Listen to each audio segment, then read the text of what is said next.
Hello, love pies. This is Gabby of Make Your Perfect. I used to be a life coach, but I've wanted to focus my career more on my art lately. And then I had this realization that I'm actually doing the same thing now as I did when I coached. So I'm all about inspiring women to unleash their fullest expression through creativity, pleasure, and flow. And so my current tagline, if you go to my website, makeyourperfect.com, is Uncoaching the Feminine. So that's what I did when I was a coach, and that is what I still do. It's like the same message in a different format. All right, but you're probably like, what does Uncoaching the Feminine mean, Gabby? So I wanted to explain the thought process behind that and why it's important. So what Uncoaching the Feminine means is basically removing everything that we were told we should be. All of those expectations and stereotypes that were bred into us all our lives, and then unleashing the person who we really are. So I work with women. My work is about women. And when I say women, I mean anyone who identifies as a woman. I know I paint vagina portraits, but you don't have to have a vagina. And you can also be a man to be inspired by my work. And that's just it. Uncoaching the Feminine is about accessing, shining, and balancing your feminine energy, because it has been shoved down inside of all of us, and it's something that historically, as a collective, has not been looked at, has not been celebrated, and has not been allowed to be free. So uncoaching the feminine has to do with getting rid of the stereotypes of what the feminine is in both men and women. But here's the thing. I mean, there is so much to be explored with us. There are so many ways that society has affected us and prevented us from really looking at ourselves. So right now, I'm still in my own journey of uncoaching my own feminine, right? And so if you're a man listening to this, know that this all applies to you too. But I speak to women because that is just where I'm at right now. That's my point of view, and that's what I understand. So, what is your earliest memory of being told that you should be or do something because you're a woman? So I think mine is the whole close your legs thing. People have been talking about that a lot recently. And that was such a confusing message for me growing up. I'm sure I was often told to sit like a lady. And I specifically remember having a conversation about this with my mom. I asked her why men and women can sit differently. Like, I remember noticing that why can men spread their legs out when they sit, but women have to sit like ladies? It looks more comfortable to just sprawl out. So I remember asking my parents this, and I remember them being really vague and mysterious about the answer. Like, I remember the answer being something about private parts, and I'm sure my parents were uncomfortable talking about private parts. So I don't think they actually mentioned the private parts, but like we all knew that was what we were talking about. You know, they like beat around the bush. No pun intended. So I don't remember how old I was or what private parts I thought men had or whatever. But I'm pretty sure I knew that most men had penises and most women have vaginas. So I think the answer I got was something like, well, as ladies, we can't show that we have private parts. And I remember thinking that men's private parts are so much more obvious anyway. Like, they make a bulge.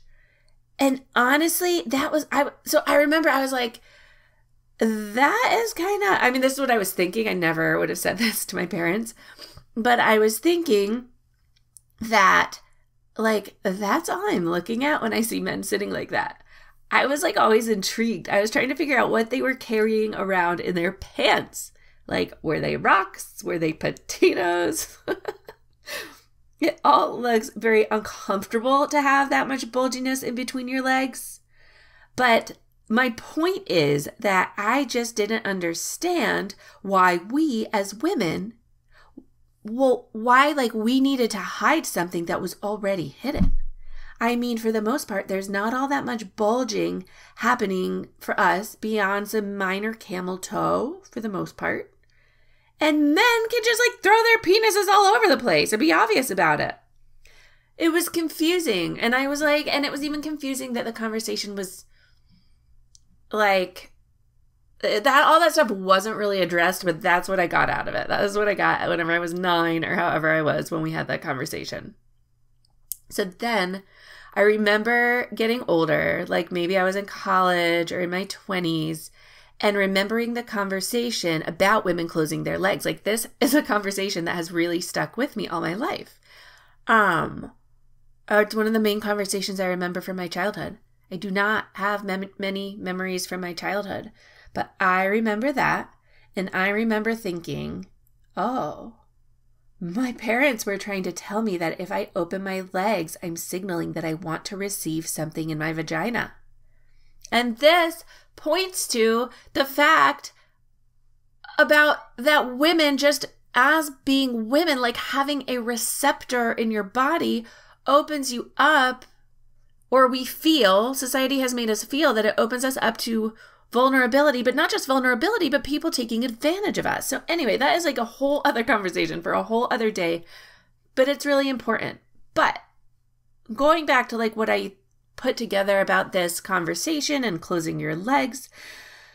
So it's like by not putting, this is what like I thought when I was in college, by not putting a physical block in front of my vagina, by like, so if I sat with my legs open, then I would obviously be inviting people to just come on in. Like, I think this was what my parents were trying to tell me, that it's inviting. If you don't block it, it's inviting, like an open door. And what is interesting about that is, even if my front door was wide open, nobody would walk into my house without trying to knock or ring the doorbell first. And do you know what? That has happened to me like 3 times. There have been 3 times since I have lived in this house that I have literally gone out for the day, the entire day, like to work or whatever, come home, and my front door is wide open. Like, that was before we even had a storm door. I literally have left my door to my house open 3 times for 8 hours or more, and no one has just invited themselves into my house.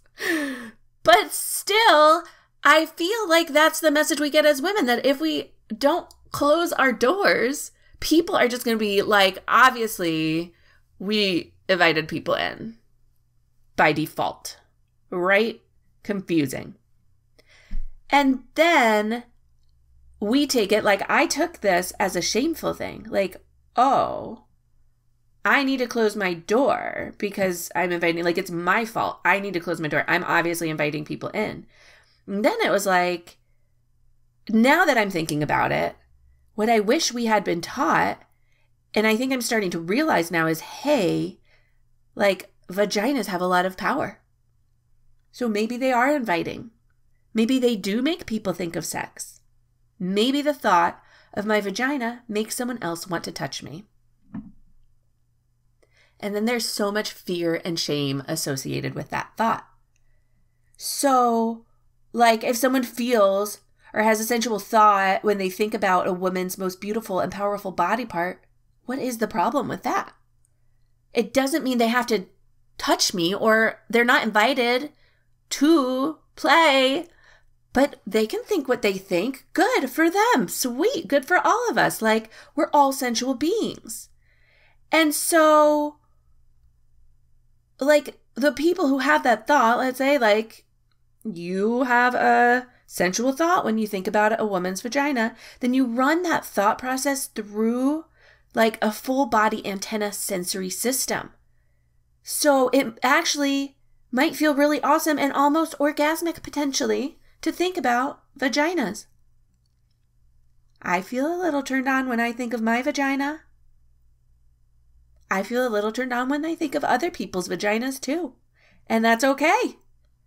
But I think what has happened is that we have been told that feeling turned on like that is completely inappropriate because you're not in the bedroom. You're not in a committed or loving relationship, you know? And so we're told that like that thought of somebody else's beautiful body part making you feel good is shameful. So therefore, the one with the beautiful body part, with all this power, and it's beautiful, and it's making people feel good, then it's shameful for them, and now it's shameful for me because I'm the one with the body part.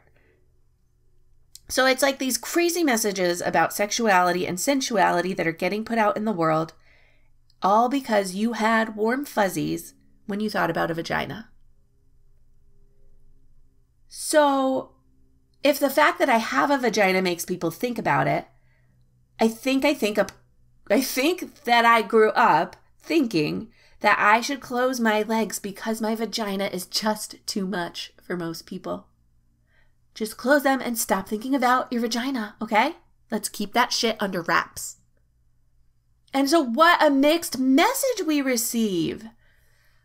You have something really powerful, but please don't reveal that, even though we all know you have it, because you'll make other people uncomfortable. And like, let's not even get into the fact that like, what if you are a woman and don't have a vagina? Like, making people uncomfortable with who you are there.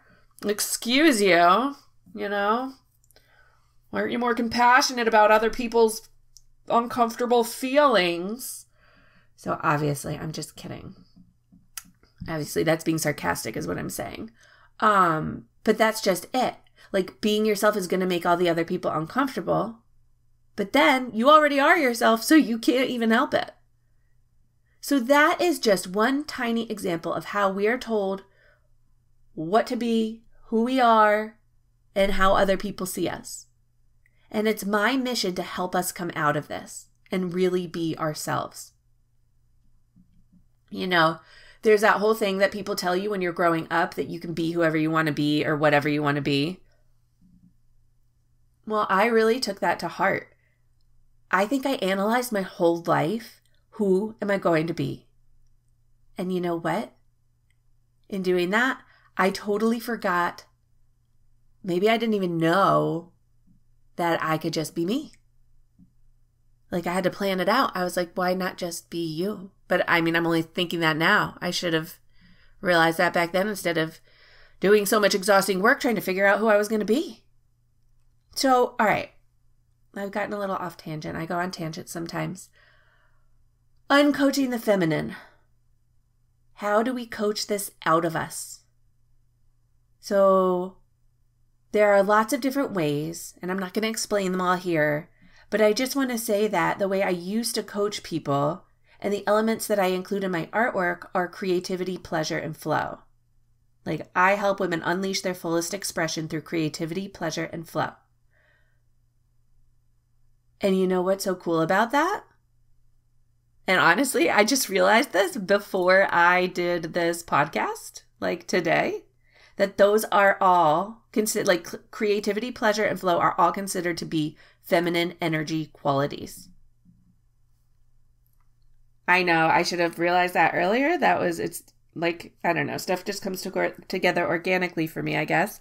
And I don't always, I don't know, I didn't fit those pieces of the puzzle together, but it's obvious. So that tells me, like, I'm doing what I'm supposed to be doing. I'm doing what I'm called to be doing because it made sense before I even knew it made sense. Anyway, so getting in touch with the things that allow you to open up and reveal who you really are instead of who everybody wants you to be, like, that is uncoaching the feminine. And that is what I'm here to talk about. Not today, but all the time. Putting conversations like this out there. Being able to talk about your vagina without being taboo or shameful. All of these aspects of the feminine, which everybody has, men and women, these energies of creativity, pleasure, and flow, have often been squelched. I mean, think about kids and growing up. Those qualities are squelched because they are not favored as much as some of the masculine qualities like ambition and motivation and determination and organization and all of that. So throughout history, we learned that these are not, and throughout our own history, but also throughout like history of the collective womanhood, we have learned that these are not desirable energies that we want to hold. But the fact is, these are the energies that make us whole. They are within us. And so if you go through life being like, I don't want to show weakness, I don't want to show emotion, I don't want to look at the side of myself that people tell me is wrong or should be covered up, or like should be blocked when I sit down comfortably, then we are literally not looking at ourselves. And if we don't see ourselves, how can we be ourselves? So one last thing. It's a little bit of a tangent, but it's important too. So there is so much talk out there about women finding inspiration to lead, to find their purpose, to change the world. This feminine thing is an uprising right now. And that has been an overwhelming thought to me sometimes. Like, I want to change the world. I see so many ways that it could change, right? We all do. We all wish it could change. We all wish we could be the catalyst for that change. And then sometimes I worry that I'm not doing enough because I don't do anything that your masculine mind would consider perhaps something that you do to change the world. I don't volunteer. I don't know. That's the only thing I can think of that people do to change the world. Or like, activism. I don't do activism. I haven't participated in a women's march, although I'd like to. But it's like time and your kids and blah, blah, blah get in the way. And so sometimes I feel like I'm not doing anything. I'm talking about this wanting to change and I'm not doing enough. But here is the thing. This is enough, you guys.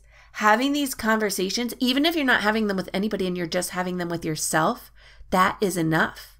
That's not selfish.